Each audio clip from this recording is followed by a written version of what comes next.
I spent 2 years building my dream home, but my sister tried to take it from me with lies, manipulation, and a fake pregnancy. This is a throwaway account because some people involved know my main, and this whole situation is still pretty fresh.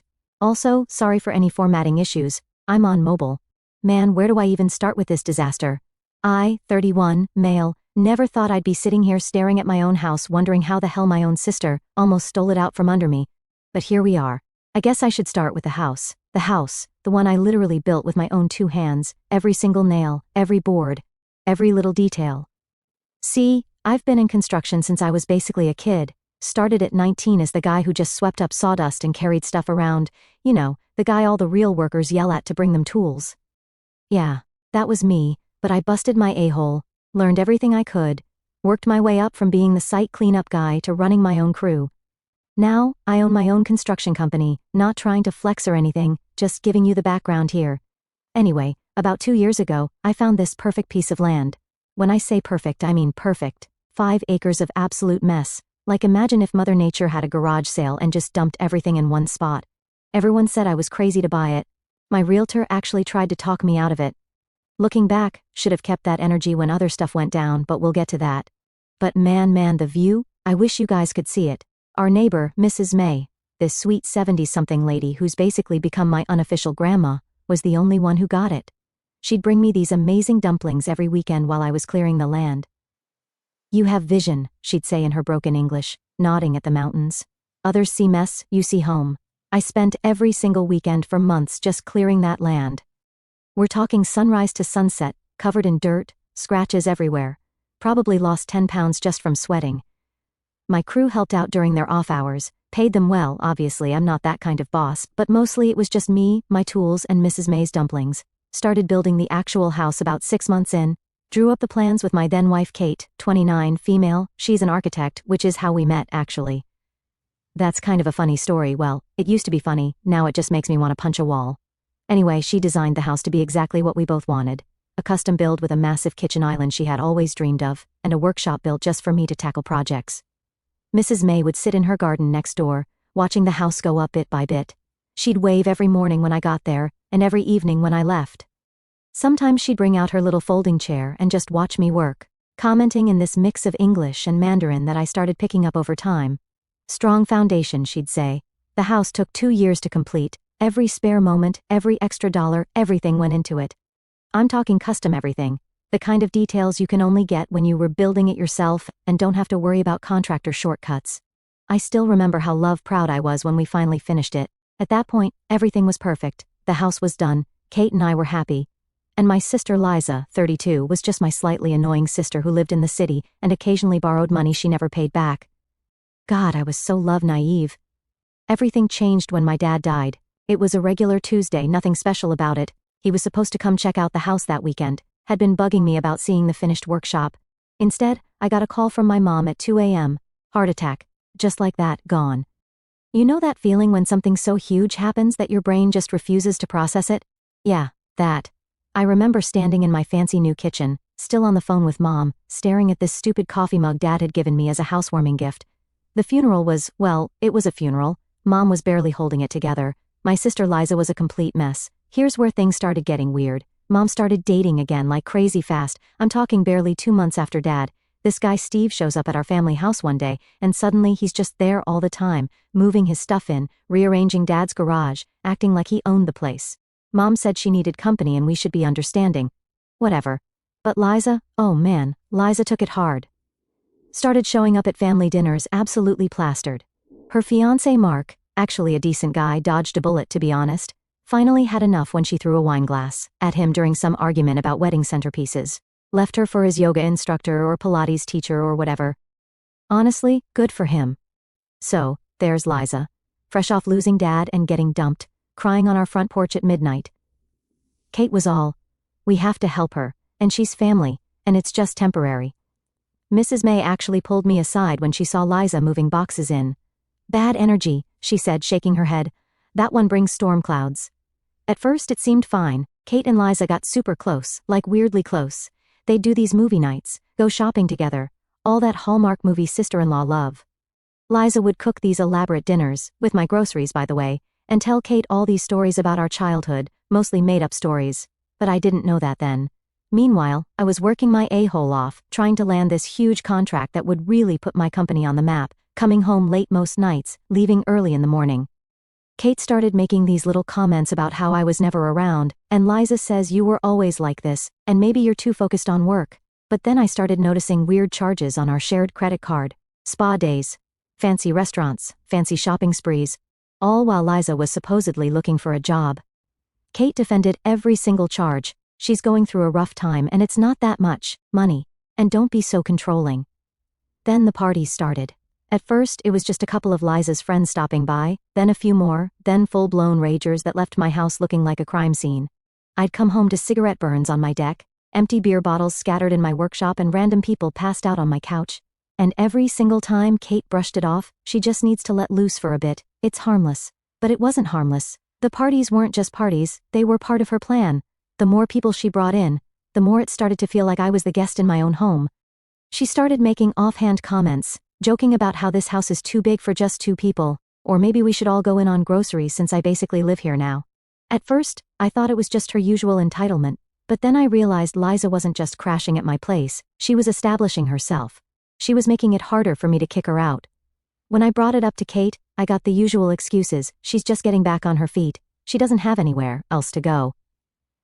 But Liza wasn't looking for stability, she was laying the groundwork for something bigger, and I was the only one who saw it. Then it got so bad, like, one day I was at a job site 3 hours away, supervising this huge commercial build.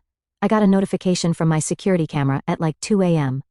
I click on it, and I love you not, there's a guy doing backflips into my koi pond. The one I spent 3 weekends building because Kate wanted a tranquil water feature. Called Kate right away, she doesn't pick up. Call Liza, straight to voicemail. Finally got through to Kate at 2:30 a.m. Oh, it's just a small get-together, she says. Well, I can literally hear what sounds like the entire cast of Jersey Shore in the background. You're being controlling again. Liza says you always try to control everything. Fun fact, those koi fish cost $300 each. Backflip guy killed 3 of them. Kate told me I was materialistic for being upset about it. The fish that she wanted that I spent my money on. Make it make sense. But the parties were just the beginning. Liza started this weird campaign of little comments and innocent observations. Like she'd wait until Kate was in earshot, and then say stuff like, remember when you pushed Tommy Stevens off his bike in 3rd grade? You've always had such a temper. I didn't push Tommy Stevens, he hit a rock and fell, I was just standing there. It's so brave of Kate to let you handle the finances after what happened with Dad's business. Nothing happened with Dad's business, it was successful until the day he died. Oh, you're working late again? Some things never change. I was working late to pay for the damage her friends kept doing to my house. And Kate ate it all up, every single word. Started giving me these concerned looks when I'd get frustrated about finding empty bottles in my workshop or cigarette burns on my custom cabinets. Started suggesting I talk to someone about my anger issues. Yeah, because apparently not wanting drunk strangers destroying your house is an anger issue now. One night, after coming home to another mess, I finally asked Liza, so, how long are you planning on staying? She barely looked up from her phone. I don't know. Kate said I could stay as long as I need. Kate, who had just walked in, sighed. She's still figuring things out, maybe just give her some space. Liza rubbed her eyes, let out a dramatic sigh, and stood up. If my presence bothers you that much, maybe I should just leave. Kate immediately softened. Liza, you don't have to go anywhere. If it's that much of a problem, maybe you should stay at one of your friends' places for a few days, just to clear your head. I blinked. My friends' places? In the house I built? Kate frowned. I'm just saying maybe a little space would help everyone cool off. I looked at Kate, waiting for her to realize what she had just suggested, waiting for some flicker of self-awareness to cross her face. Nothing. For a split second, the anger burned white hot, not just at Liza, but at Kate for how easily she defended her, for how casually she dismissed my frustration, for making me the outsider in my own damn home. Liza was watching me carefully, she wanted a reaction, wanted me to lash out so she could play the victim again, and give a reason for Kate to see me as a monster. I clenched my jaw, forcing my shoulders to relax, not giving her that satisfaction, and walked away. The worst part was how Liza would act all innocent whenever I confronted her. Oh, I didn't mean it like that, or I'm just worried about you, or my personal favorite, Kate, he's scaring me, complete with fake tears and trembling lip. She started rearranging things in the house, moving furniture, changing decorations, organizing my workshop. When I'd get mad, Kate would say I was overreacting and being territorial. Then Liza started inviting guys over, like different guy every week kind of thing. They'd show up late at night looking like extras from a bad reality show. One of them actually tried to give me advice about my own house. This wall would look better in chartreuse. First of all, who the love says chartreuse? Second, who the love asked you? Mrs. May started keeping a notebook of all the cars that would show up at our house, make, model, license plate, everything. Evidence, she'd say, tapping her temple. Always keep evidence. Things started getting worse. Like when Liza decided to replace all our family photos with old pictures of just her and me from childhood. When I got upset about finding my wedding photos packed away in a box in the garage, she got all teary-eyed. See how he gets, Kate? Just like when we were kids. Remember what Dad used to say about his temper? Dad never said anything about my temper because I never had one until Liza started playing these games. One time, I came home to find Liza had reorganized my entire workshop, every tool out of place, my project materials mixed up, my detailed organization system completely destroyed. When I understandably lost my love, she started crying about how she was just trying to help and didn't know it would upset me so much. Kate actually made me apologize to her. Then things really started falling apart. Kate stopped cleaning, stopped cooking, stopped doing anything around the house really. I need to live a little, she'd say, heading out with Liza and these groups of guys they'd met somewhere. She'd come home late, sometimes not until morning. When I'd try to talk to her about it, she'd just wave me off. I'm tired of being the perfect little housewife while you're at work all day. Liza helped me see I deserve to have fun too. Mrs. May, my MVP elderly neighbor, actually caught Liza messing with our schedule board one time, saw her through the kitchen window, erasing and rewriting stuff. When Mrs. May told me, I tried to tell Kate, but guess what? Mrs. May must be confused, or she probably just saw Liza updating the board, or my favorite, why are you trying to turn everyone against my friend? Yeah, my friend. Because that's what Liza had become, my wife's new BFF. They had inside jokes now, shared looks. Kate started dressing differently, wearing these revealing outfits Liza had picked out, started using these weird phrases Liza used. It was like watching someone slowly get brainwashed in real time. I sat Kate down one night, laid it all out, the changes, the weird manipulation, how Liza was twisting things. I told her I felt like I was losing my wife to some twisted version of my sister. She just sighed, looked at me like I was being dramatic, and said I was overthinking it, that Liza had been a positive influence on her, that she was helping her break free. I told her it didn't feel like that. I told her it felt like Liza was replacing me. Kate laughed, actually laughed. God, you sound so paranoid, she said, shaking her head. I'm finally living my life instead of being your little housemaid. Liza helped me see what I was missing, and that was the moment I knew I wasn't just losing my house, I was losing my wife too. So, there I was, already dealing with this circus of manipulation, when Liza dropped the mother of all bombs. It was during one of her fancy dinner parties. You know, the ones she kept throwing with my money in my house? Picture this. I'm exhausted from a 12-hour day at a construction site. There were like 15 people I've never met sitting around my dining table, eating food bought with my credit card. And Liza's standing there with this look on her face that I'd learned to dread. She taps her glass with a fork, I cringed, and announces she's pregnant. Cue the gasps, the squeals, the congratulations. Kate literally starts crying with joy. Everyone's hugging and planning baby showers and talking about nursery colors, and I'm just standing there, still in my work boots, thinking, wait a love minute. My brain's stuck on two things, who's the dad, and how did this even happen? See, this was where Mrs. May's notebook came in handy. Remember how she'd been keeping track of all Liza's visitors? Well, the timeline didn't add up, like at all. Plus, I'd literally seen her doing shots at one of her parties like 4 days before. She immediately starts talking about converting my workshop into a nursery, not the guest room, not any of the other 3 spare rooms in this huge house I built. Nope, had to be my workshop. And Kate, oh man, Kate was all for it, it's perfect, she kept saying. The natural light, the space, we can start clearing it out this weekend. We can start clearing it out? My workshop that I built with my own hands for my own projects in my own love house? Liza really played it up too. Started wearing these flowy tops, walking around with her hand on her stomach, talking about morning sickness, which somehow only happened when I was around. She even bought one of those pregnancy apps and would announce every week what size fruit or vegetable the baby was. It's a lime this week. She'd announce at breakfast while eating sushi.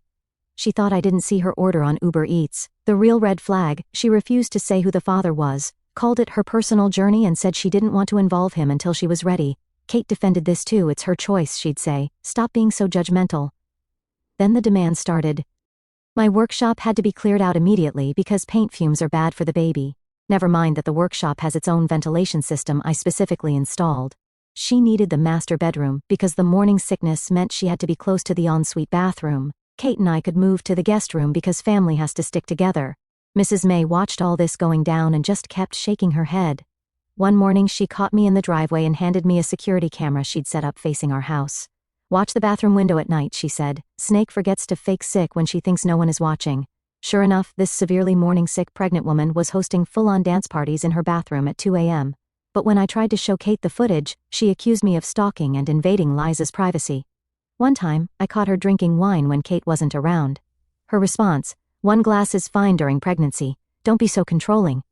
This is why I can't tell you who the father is. You're too judgmental." Then she started complaining about how my negative energy was affecting the baby, how my angry aura was making her blood pressure rise. She even started pretending to get dizzy or faint whenever I confronted her about anything. Hearing these made my blood boil. I looked her dead in the eye and said, "Cut the act. You're not fainting, and you sure as hell aren't going to guilt-trip me into backing off. Who's the father?" She sighed, like I was exhausting her. "See, this is exactly why I don't tell you things. You're always so aggressive." I laughed. "You mean I ask basic questions and expect real answers?" She ignored me, of course, probably hoping I'd drop it. I didn't. "You're living in my house, eating my food, making my wife bend over backward for you, and you still can't be honest?" Then, without missing a beat, she pulled out her phone and hit record. "Wow, just wow. Is this how you always talk to pregnant women?" Her voice was all fake shock, eyes darting toward the screen like she was building her case. "No wonder I feel so unsafe here." I froze for a second, then scoffed. "Are you serious? You're recording me now?" She smirked, like she just won a round in some twisted game only she was playing. "Got to protect myself. Never know when I'll need proof of how aggressive you are." And just like that, I realized this wasn't just about dodging my questions, she was setting something up. But I couldn't just kick her out like that. Then came the nursery planning. Kate and Liza spent hours looking at paint samples and baby furniture catalogs, using my credit card to order custom baby furniture for a baby that anyone with 2 brain cells to rub together could see didn't exist. But the real love hit the fan when they started talking about long-term arrangements. Apparently, since I was never home anyway, working to pay for all this love, it made more sense for Liza to take over the master suite permanently. Kate could stay in her new bestie wing of the house, and I could have the guest room over the garage. I was already seeing red when I went to grab something from the entryway and noticed a package sitting on the counter, an Amazon delivery. Nothing unusual except it had Liza's name on it, and for some reason, I just knew it was something bad. I opened it, and my stomach dropped, a fake pregnancy belly. My heart stopped. Everything clicked, the lies, the manipulation, the gaslighting. It had all been leading to this. My hands were shaking as I took pictures, my mind racing through every moment I had doubted myself, every time Kate had defended her, every time Liza had played the victim. Fury, betrayal, disbelief, it all hit me at once. I couldn't stay in that house another second. I grabbed my keys and drove straight to Mrs. May, needing someone, anyone to confirm that I wasn't losing my mind. While I was sitting in Mrs. May's kitchen, gripping my cup of tea so tightly I thought it might shatter, my phone was buzzing non-stop. Notifications popping up like my entire life was collapsing in real time. Missed calls, texts, voicemails, all from Kate. My stomach was already in knots from everything I had uncovered, but something about the sheer volume of messages made me uneasy. Mrs. May didn't say anything, just sipped her tea, watching me with that calm, all-knowing look she always had. Finally she spoke. "Truth like sunrise," she murmured, "cannot stay hidden forever." I exhaled sharply and picked up the phone. The second Kate's voice came through, I knew something was seriously wrong. "You need to come home right now." There was panic in her tone, something unsteady. My gut twisted. I didn't ask questions, I just grabbed my keys and left. When I walked through the front door, I knew immediately that something had changed. Kate was standing in the kitchen, surrounded by a mess of papers, her face pale, her hands shaking. There was no hesitation, no preamble, she just shoved a stack of printouts toward me. "I found this," she whispered. Liza left her laptop open. I looked down at the top page, and my blood went cold. Operation House. It wasn't even subtle, a whole folder on her laptop dedicated to scamming me out of my own home. Emails to legal aid services, asking about tenant rights and eviction laws. A detailed timeline on how to claim established residency under state law. A spreadsheet, an actual goddamn spreadsheet, of steps she planned to take to ensure she could never be removed from my house. It was all planned, every single manipulation, every little lie. The laptop screen was open to a document labeled, "Establishing Residency, Legal Protections," with a list of tenant rights in our state. Notes about how after a certain period I couldn't legally evict her without a drawn-out process. A breakdown of how Kate's consent to her staying could be used as evidence in court. And the worst part, a draft email to a lawyer asking whether she had a case to claim the house as a domestic partner asset. I flipped through more of the files, my pulse pounding. There was even a timeline, a step-by-step breakdown of how she could gradually push me out. Step 1, get Kate fully on her side. Step 2, convince Kate that my presence was toxic for the baby. Step 3, get me to move into the guest house. Step 4, claim I was barely there and had abandoned the home. Step 5, secure long-term residency status. Step 6, make a legal case that I had left, and that the house now belonged to Kate and her. I felt sick. This wasn't just manipulation, this was a hostile takeover, and I had almost let it happen. Then the front door swung open. Liza walked in like she didn't have a care in the world, tossing her bag onto the couch.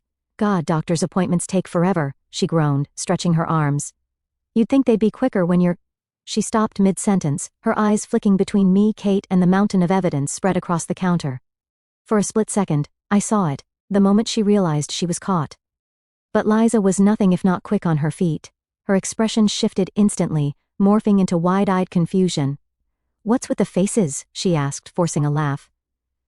Someone died? I pushed the papers toward her. You tell me. Her eyes barely flickered over them before she scoffed. What is this, some kind of intervention? Because if this is about me staying here, I already told you. Cut the act, Liza, I snapped. We know everything. She blinked. No, what exactly? Kate, still shaking, grabbed one of the printouts and shoved it at her.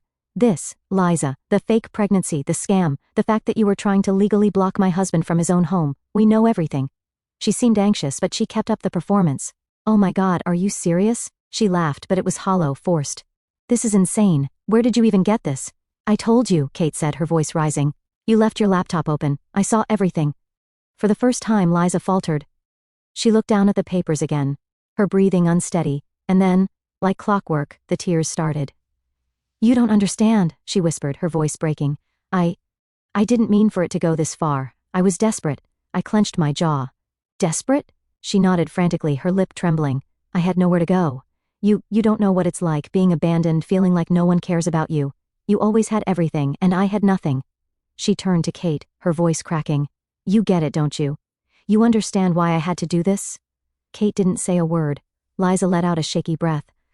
I just wanted a home. I just wanted to feel safe. And maybe I made some bad choices, but I had to. Don't you see? She sniffled, wiping at non-existent tears. I stared at her, disgust curling in my stomach. You never meant to hurt me? I gestured around. You tried to steal my life. You manipulated my wife. You made me out to be some abusive psycho. You let me think I was crazy for months. You were trying to force me out of my own home. You planned this, Liza, step by step. Liza shook her head, eyes darting between me and Kate.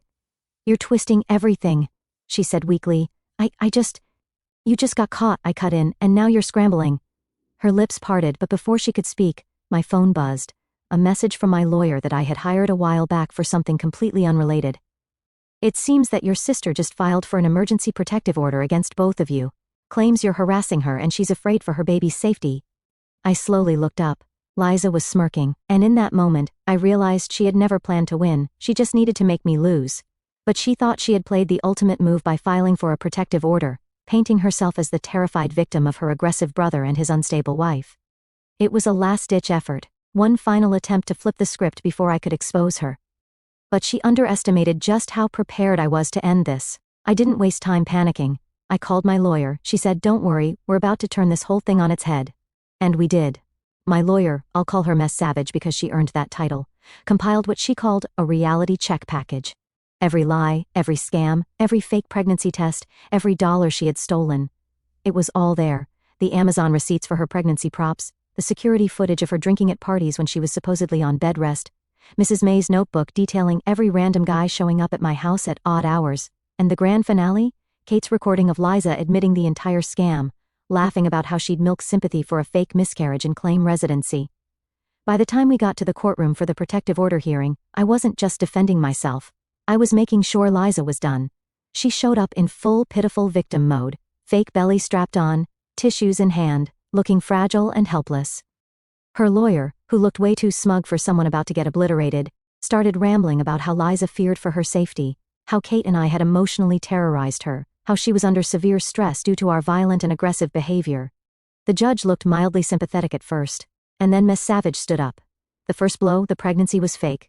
The second, video footage of her partying, drinking, laughing when she was supposed to be suffering from morning sickness. The third, emails ordering the fake belly, fake pregnancy tests, and even instructions on how to sell the illusion of being pregnant. And then came Kate's recording. The moment that played, Liza's whole act collapsed, her face drained of color as the courtroom heard her own voice bragging about how she was going to scam me out of my house, milk sympathy for a fake miscarriage, and use tenant rights to stay permanently. The judge's whole demeanor shifted. He dismissed her protective order immediately and called the DA's office right from the bench. Turns out, tenant fraud and falsified claims make people in law enforcement very interested. Liza tried to waddle run out of the courtroom in her fake pregnancy belly. The bailiff caught her before she made it to the door, and in a moment straight out of a goddamn movie, her fake belly popped right off in the struggle, flopping onto the floor like a deflated alien egg. That was it, game over. The DA pressed charges, multiple counts of fraud, attempting to file false police reports, and tenant rights abuse. She was taken out of the courtroom in cuffs, screaming about how she was being set up, while the evidence of her own stupidity was still playing on the courtroom speakers. I wish I could say that was the end. But I had one more thing to do. When I got home, I didn't say a word to Kate. I didn't need to. She was already sitting at the kitchen table staring at the floor, the weight of everything finally settling in. For the first time in months, she looked like she understood exactly what she had done. She looked up as I walked in. "We can fix this." I let out a bitter laugh, shaking my head. "Fix this, Kate? This isn't a broken faucet, this is our entire marriage." She stood up quickly, desperation creeping into her voice.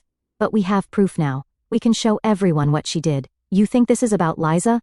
I snapped, finally letting the anger surface. "Liza is a parasite, a scammer. That's just who she is. But you were my wife. You were supposed to have my back." She swallowed hard. "I thought I was doing the right thing." "The right thing?" I gestured around the house.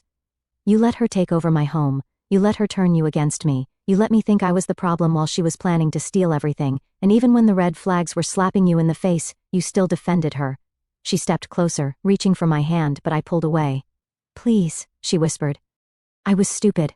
I see that now. I don't want to lose you." I exhaled slowly, shaking my head. "You already did." She blinked, lips trembling. "So that's it?" "That's it." For a moment I thought she might argue, might try to fight for this, but then her shoulders slumped, and she nodded. "Where am I supposed to go?" she asked quietly. I crossed my arms. "Not my problem." Her face crumpled, but I didn't waver. I had nothing left to give her. Kate packed her things that night. 3 months later, the divorce was finalized. She got nothing. The judge wasn't too sympathetic to someone who had helped try to scam their own husband out of his home. And the house? I kept it. I didn't let them take it from me. I built this house. I laid every board, nailed every beam, poured every ounce of my blood, sweat, and time into it. This wasn't just a house, it was proof of everything I had worked for. I restored it, scrubbed out the mess they left behind, repainted the walls, replaced the furniture, and took back what was always mine. Mrs. May bought the house next door, claiming she was too old for new neighbors and that someone needed to keep the snake detector working. She still won't share her dumpling recipe, but she did teach me how to make her special tea. Now, standing on my deck, looking at the view I refused to give up, I can almost laugh about it. Almost. But you better believe I run background checks on everyone now, even the pizza guy. And that's it. That's the whole thing. Thanks for letting me get this off my chest, Reddit. Special thanks to Mrs. May, who's been reading these posts and cackling with delight at all your comments. Edit. Stop asking for Liza's prison details. Not going to dox her, even if she deserves it. Edit 2. Mrs. May says good stories have good endings like good tea, bitter first, sweet later. Edit 3. Final update.